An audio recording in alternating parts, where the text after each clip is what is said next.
2016 से 2023 आ गया, 7 साल हो गए, कहां है ये भगोड़ा? क्या कार्रवाई हो रही है इस पर?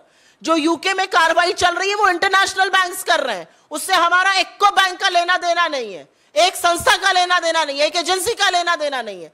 अरे भाई, तो सीबीआई ने एफआईआर रजिस्टर करी थी, कहां गई वो सीबीआई की एफआईआर? क्या हो रहा है इस पर? यह सवाल पूछा जाएगा, यह आपकी नागरिकता का सवाल हो गया। मोंटे रोसा के साथ,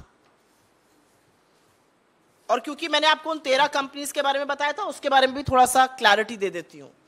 सोना आयात करते थे, इंपोर्ट आयात करते थे, लेटर ऑफ क्रेडिट सरकारी बैंक इशू करते हैं, वैसे ही मेहुल भाई भी लाते थे, वैसे ही नीरव मोदी भी लाते थे। उस सोने को ज्वेलरी बनाते थे, वो ज्वेलरी दुबई की कंपनियों को बेची जाती थी, कंपनियां पैसा देती थी, उससे धंधा चलता था। भाई साहब ने क्या किया, समधी जी ने, जतिन मेहता ने, उन्होंने 13 कंपनियों को बेचा सोना की ज्वेलरी बनाकर, जेवर बनाए, खूबसूरत ही बनाए होंगे, जेवर बनाकर बेचा उन्होंने।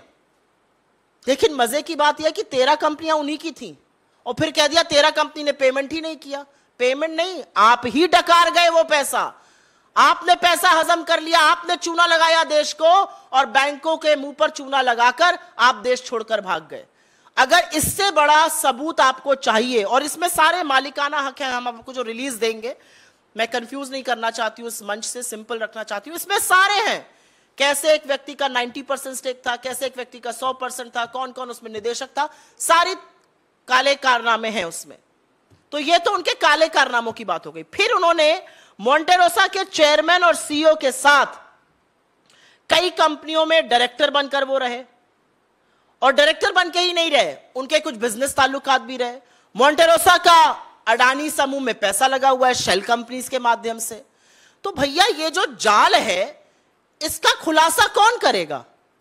हमने आक्षेप लगाया, हमने प्रूफ रख दिया, अब जांच तो सरकार करेगी ना, या जांच भी अगर हम जांच करेंगे तो हमें सरकार में जिस दिन बैठेंगे उस दिन दूध का दूध और पानी का पानी करेंगे। लेकिन जिस तरह से मोदी जी और उनका पूरा तंत्र इस पर आंख पे पट्टी बांधे हुए हैं, यह साफ है कि ऐसे भगोड़ों का संरक्षण ही इसलिए किया जा रहा है क्योंकि इनके तार अडानी से जुड़े हुए हैं।